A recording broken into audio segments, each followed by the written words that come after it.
హెల్పర్లకి cutting సెక్షన్లో వాళ్ళ ఎవరికి లేదు కదా, ఉట్టి ఆపరేటర్లకు చెక్కర్లకే ఉండే కదా.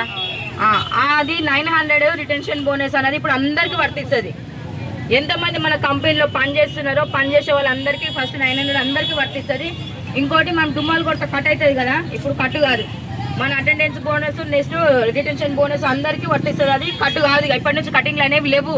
మనం ఎంత కట్టిస్తారో మనకు రోజుకి ఆ కట్ అవుతుంది. అది కూడా మనం లీవ్లు ఉన్నాయి కదా, మనం లీవ్లు వాడుకోవచ్చు, లీవ్లు ఖచ్చితంగా ఇస్తారు. లీవ్లు వాడకుండా కటింగ్ అనేది ఉండదు, లీవ్లు అయిపోయినాకనే కటింగ్స్ ఉంటాయి. అది కూడా ఏది అటెండెన్స్ బోనస్ ఒకటే కట్ అవుతుంది, రిటెన్షన్ బోనస్ కట్ కాదు. అర్థమైంది ఒకటి పాయింట్ ఫస్ట్. నెక్స్ట్ మనకి ఇప్పటి వరకు ఇన్ని సంవత్సరాలు చేస్తే ఇంత ఇంక్రిమెంట్ అనేది ఉండేనా, ఎవరికి లేకుండే, ఏ సెక్షన్ వైజ్ అయినా సరే ఎవరికి లేకుండే కదా. ఇప్పటి నుంచి నువ్వు ఒక్క సంవత్సరము ఫస్ట్ 900 పెరుగుతుంది కదా మన అందరికి, ఇప్పుడు అందరికి పెరుగుతుంది 1 ఇయర్ చేసే లోపల. ఇప్పుడు 1 ఇయర్ తర్వాత సెకండ్ ఇయర్ నుంచి అక్కడ హైకమాండ్ నుంచి ఎవరు కమిటీ నుంచి వస్తారని చెప్పారు కదా, వాళ్ళు వచ్చి ఒక అమౌంట్ అనేది డిసైడ్ చేస్తారు. అమౌంట్ నువ్వు 2 ఇయర్సా 3 ఇయర్సా 5 ఇయర్సా లేకపోతే 10-15 ఇయర్స్ చేసిన వాళ్ళు కూడా ఉంటారు మనలో దాంట్లో. ఆ 15 ఇయర్స్ చేసిన వాళ్ళ దాంట్లో ఫస్ట్ 1 ఇయర్ తీసేసి ఇప్పుడు 15 అనుకోండి, 1 ఇయర్ తీసేస్తే 14 ఉంటాయి. ఆ 14 ఇయర్స్కి ఇంత అమౌంట్ ఏది సార్, ఇప్పుడు 500 అనుకుందాం, 500లో 14 ఇయర్స్ అనేది ఎంతవరకు యాడ్ అవుతుంది? ఫైనల్ కాదు అమౌంట్, అది నేను చెప్తున్నా ఎగ్జాంపుల్ చెప్తున్నా. ఒక 500 మనకు సీనియారిటీ వైజ్ ఇస్తారు అని అనుకున్నాం అనుకో, అప్పుడు మనకి ఎంత వస్తుంది? అది 7,000 అవుతుందా? ఆ 7,000 అనేది మన శాలరీకి కూడా యాడ్ అవుతుంది. అది ఏప్రిల్ నుంచి స్టార్ట్ అవుతుంది. సెకండ్ పాయింట్ అర్థమైంది కదా. ఇంకొకటి ఇంకొకటి మనకు స్కిల్డ్ వైజ్ ఉన్నది పేమెంట్ అనేది ఇప్పటి వరకు అందరికి వచ్చిందా? ఎవరికి రాలేదు కదా. ఇప్పటి నుంచి మనము స్కిల్డ్ వైజ్ పేమెంట్ అనేది కూడా వస్తుంది. ఇప్పుడు మనం కొంతమంది 9 ఇయర్స్ అయినాక బంద్ చేసిన వాళ్ళు ఉన్నారు, బంద్ చేసి మళ్ళీ జాయిన్ అయినాక మనకు మళ్ళీ కొత్త పేమెంట్ వస్తుంది. కానీ మనము పెద్ద వర్కులు చేసి మనకు పేమెంట్ వస్తలేదు కదా. ఇప్పుడు మనకు ఐ సెక్షన్ వాళ్ళు మన స్కిల్డ్ ఏంది రాసుకొని మన స్కిల్డ్ వైజ్ మనకు పేమెంట్ వస్తుంది. పేమెంట్ వచ్చిందనుకో ఆటోమేటిక్గా మన శాలరీ అనేది పెరుగుతుంది కదా. Category wise semi skilled unskilled ఇవన్నీ ఉంటాయి కదా, ఈ స్కిల్డ్ వైజ్ కూడా పెరుగుతాయి. ఇవన్నీ ఇంప్లిమెంట్ అనేది మనకు ఏప్రిల్ నుంచి, ఎందుకంటే మనకు లీవ్ల పైసలు మార్చిలో పడతాయా, మార్చ్ అయిపోయినాక మనకు ఇయర్ స్టార్టింగ్ మళ్ళీ ఏప్రిల్ నుంచి స్టార్ట్. ఆ స్టార్ట్ అయినప్పటి నుంచి ఇవన్నీ కంటిన్యూ అవుతాయి ఫైనాన్షియల్ ఇయర్. నెక్స్ట్ ఇంకోటి మనకు ప్రమోషన్ల గురించి మనకు ఒకటి ఉన్నది టాప్, అర్హత లేని వాళ్ళకు కూడా ప్రమోషన్లు ఇచ్చిరని, అవునా? దాని గురించి హైకమాండ్ వాళ్ళు వచ్చి ఎవరు వాళ్ళకు ఉన్నది అర్హత ఉన్నది అనుకున్న వాళ్ళ పోస్ట్ అట్లే ఉండదు. దాంట్లో అర్హత లేని వాళ్ళని వాళ్ళని తీసేసి మన దాంట్లో మనం ఇప్పుడు ఆపరేటర్లైనా సరే సెక్షన్ వైజ్ అయినా సరే ఎవరికి ఉన్నదో వాళ్ళని ప్రమోట్ చేస్తున్నారు. వాళ్ళని తీసేసి అంటే వాళ్ళ నార్మల్ స్టేజ్కి తీసుకొచ్చి మన దాంట్లోకి ఎవరికి ఉన్నదో వాళ్ళని తీసుకెళ్ళి అక్కడ ఆ ప్లేస్లో పెడుతున్నారు. ఏ తప్పులు చేసినా సరే ఖచ్చితంగా శిక్షలు పెడతారని చెప్పి ఇమీడియట్ యాక్షన్. ప్రాబ్లం ఉంటే చెప్పమని అక్కడ వెళ్ళి చెప్పినాక అక్కడ కూడా వినకపోతే డైరెక్ట్ హెచ్ఆర్కి వెళ్ళి చెప్పుకోవచ్చు అని చెప్పారు. జిఎం సార్కి అయినా డైరెక్ట్ వెళ్ళి చెప్పుకోవచ్చు, హెచ్ఆర్కి అయినా పోయి చెప్పుకోవచ్చు. ఈ కమిటీలో మేము నిన్ను అడిగినామంటే మొత్తం హెచ్ఆర్ డిపార్ట్మెంట్ కాకుండా మన దాంట్లోకి కూడా ఎవరైనా ఇద్దరు కమిటీలో పెట్టండి అని చెప్పినాం. ఆ బోనస్ గురించి కూడా చెప్తానక్క. మనకు మొత్తంకి 20% మనకు వచ్చేది బోనస్. దాంట్లో నిన్న కమిషనర్ ఏమన్నారంటే దాని గురించి చెప్తున్నప్పుడు ఫస్ట్ మనకు సార్ సుధాకర్ సార్ అప్పుడు ఏం చెప్పిండు 8.3% మనకు బోనస్ వస్తుంది, మిగతా శాలరీలు యాడ్ చేస్తారని చెప్పారు కదా. అట్లా యాడ్ చేస్తే ఏమైందనంటే మనకు పిఎఫ్ అనేది పర్సంటేజ్ అనేది ఎక్కువ అవుతుంది, అది మాత్రం చేంజ్ చేసుకోకూరని చెప్పిండు సార్. అడ్వైజ్ ఇచ్చిండు అది. ఎందుకంటే ఇప్పుడు మనకు పిఎఫ్ పర్సంటేజ్ ఎంత వస్తుందో మనకు తెలుసా, ఎంత పెరుగుతుందని అయితే తెలియదు మనకు. ఇది మాత్రము సార్ కమిషనర్ సార్ ఇచ్చిన అడ్వైస్ తోని ఓకే అని చెప్పినాం మేము. ఇదైతే బెనిఫిట్ అమ్మా, మీకు అమౌంట్ అనేది ఎక్కువ వస్తుంది, తర్వాత గ్రాడ్యుయేట్ లెవెల్ అనేది పెరుగుతుంది మీకు అని చెప్పారు.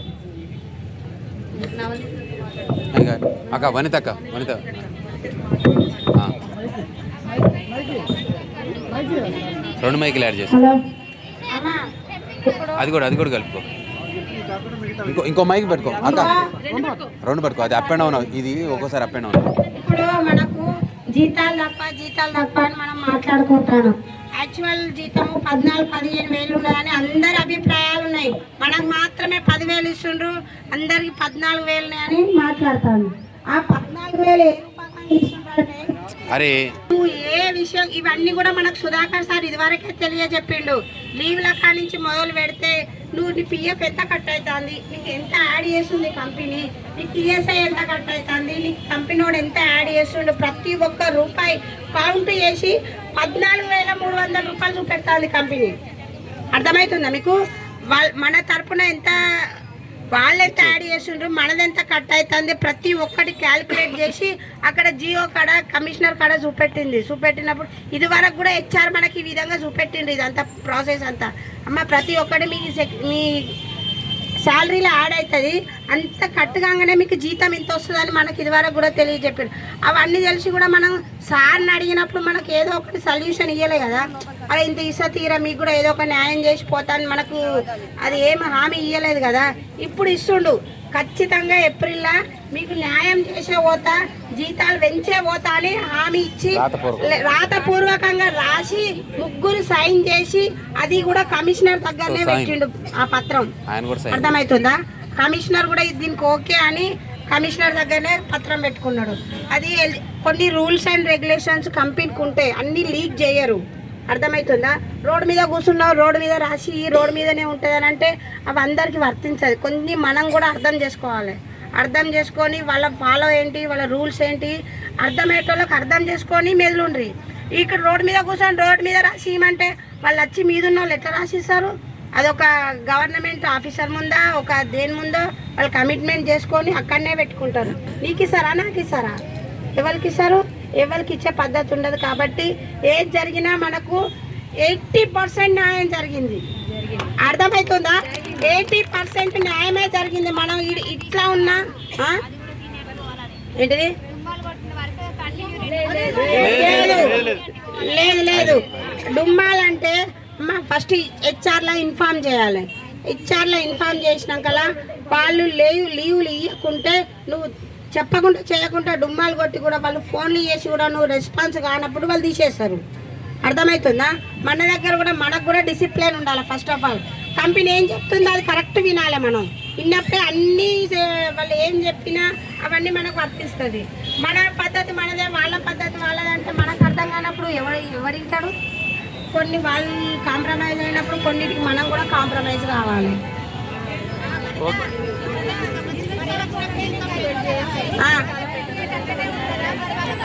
ఆ విషయం మాట్లాడాలి. మేము అడిగినాం సార్ 9 ఏళ్ళు చేసి ఆ పిఎఫ్ కోసం రిజైన్ చేసిండ్రు, ఇప్పుడు మళ్ళీ న్యూ జాయిన్ అయినరు, మరి ఫ్రెషర్ కిందకే వస్తారు సారు, మరి వాళ్ళకి ఇప్పుడు ఫ్రెషర్ జీతం ఇస్తావా సార్ అని అంటే వాళ్ళ స్కిల్ వైజ్గా వాళ్ళ వర్కింగ్ చూసి వాళ్ళకి శాలరీలు ఉంటాయమ్మా అని చెప్పిండు. అదే ఇప్పుడు రిజైన్ చేసిన వాళ్ళైతే కొత్త ఫ్రెషర్ కిందకే వస్తుంది. వచ్చినప్పుడు వాళ్ళ వర్కులు వాళ్ళ కమిట్మెంట్లు అవన్నీ నేను చూసి వాళ్ళకి పెంచే విధంగా వాళ్ళకి పెంచుతానన్నాడు. చెప్పిండమ్మా, అది కూడా మాట్లాడినాం. రిజైన్ చేసిన వాళ్ళ గురించి కూడా మాట్లాడినాం. అమ్మా ఇప్పుడు మనం ఇన్ని రోజులు ఇలా కూర్చున్నాం, ఇన్ని రోజులు 12 రోజులు కూర్చున్నాము. కొంతమంది 4 రోజులు కూర్చున్నారు, లోపలికి పోయినరు. కొంతమంది 5 రోజులు కూర్చున్నారు, లోపలికి పోయినరు. ఏది కూడా సరిగ్గా లేదు. ఒక తీరుగా ఇంతమంది కూర్చున్నామా అంటే కూర్చోలేదు. ఎవరికి ఇష్టం వచ్చినట్టు కూర్చున్నారు, ఎవరికి ఇష్టం వచ్చినట్టు వాళ్ళు లోపలికి పోయినరు. ఇది ఒకటి కరెక్ట్ లేకపోయేసరికి ఏమైంది కదా అంటే ఇది మేము కంపెనీ కట్టియమని అన్నది. ఇన్నుండ్రి ఫస్ట్ ఆగుండ్రి. ఇది కరెక్ట్ లేదు కాబట్టి మేము ఇది కట్టియమని అసలే యాక్సెప్ట్ చేయలేదు. దాని గురించి కూడా 1 గంట వాదించినాం. ఏం సార్ మేమేమన్నా సరదాగా పోయి కూర్చున్నామా? బయట మీ కడుపు కాలే కూర్చున్నాం కదా ఇన్ని రోజులు, సరదాగా పోయి కూర్చున్నాం. మాకు ఏందనుకుంటాను, ఎందుకు కట్టియ్యారు సార్? ఏడైనా ఆ రోజు ఒప్పుకున్నావు కదా సార్ 5 రోజులు కట్టిస్తాను. ఆ రోజు అందరి ముందు ఒప్పుకున్నావు కదా 5 రోజులు. మరి ఇప్పుడు ఎందుకు మాట్లాడాలంటే మరి ఆ రోజు రావా నువ్వు అని మాట్లాడతాను. నేను 5 రోజులు ఒప్పుకున్నాను, నువ్వు వచ్చేదంటే నేను 5 రోజులు కట్టిస్తాను కదా, నువ్వెందుకు 12 రోజులు ఇక్కడ కూర్చున్నావు అన్నమాట. వాళ్ళ మాటలు వాళ్ళకు ఉంటాయి, మన మాటలు మనకు ఉంటాయి. వాళ్ళు ఏమంటే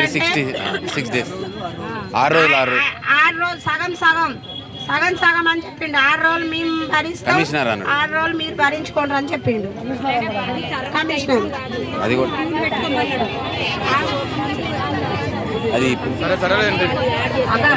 లీవ్ల గురించి ఫస్ట్ చెప్తున్నా. నేను చెప్పిన మనకు కూడా క్లియర్ ఉండాలి కదా.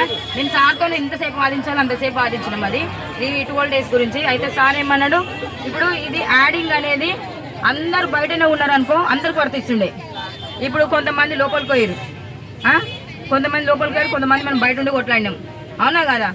దాని గురించి ఏమన్నారంటే సరే అమ్మా ఫస్ట్ అయితే మీకున్న లీవులు దీంట్లో వాడురి, ఫస్ట్ హైకమాండ్ వస్తారు కదా, ఆ వచ్చిన రోజు మేము వాళ్ళతో మాట్లాడతాం.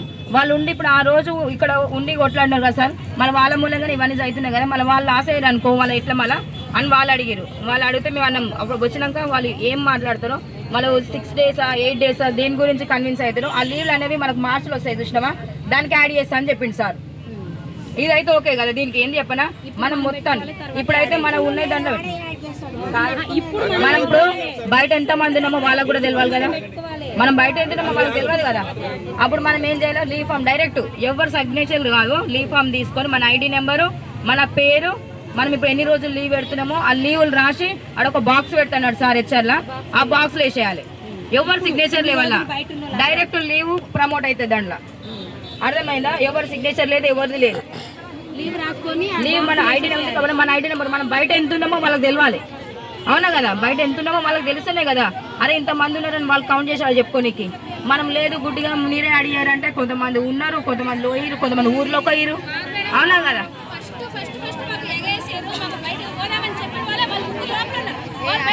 ఒక నిమిషం బ్రో, అవన్నీ మళ్ళీ దాని కింద పడుతుంది. మళ్ళీ ఇగో నువ్వు అగ్రిమెంట్ ఇచ్చినప్పుడు అగ్రిమెంట్ దగ్గర ఉండాలి. మనందరి ఇష్టంతో వాళ్ళు కూర్చోమంటే కూర్చున్నామా కాదు కదా, మీరు పోరాడతారు అంతే. ఇక్కడ కొట్లాడితే మనకి ఇవన్నీ వచ్చినాయి, అవునా కదా. కూర్చోకపోతే ఇవన్నీ వస్తుందా కరెక్ట్ చెప్పండి.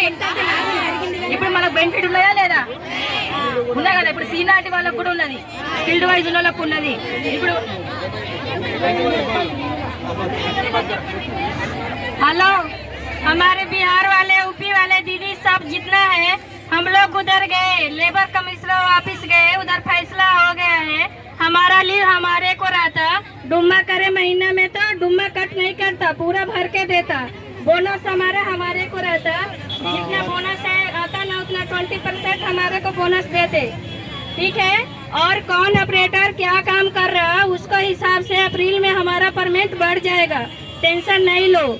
जो भी है हम लोग फैसला करके 10:30 बजे रात को घर को आए, ठीक है ना। टेंशन नहीं लेने का बात है, टेंशन न को लो, आप लोग को मिलेगा। हमारा हक कहीं भी नहीं जाएगा, हमारा हक हमारे को है और मिलेगा, ठीक है। Okay, thank you. అమ్మ మీరు 12 రోజులకెళ్ళి పోరాటం చేశారు కదా, మనం ఇక్కడ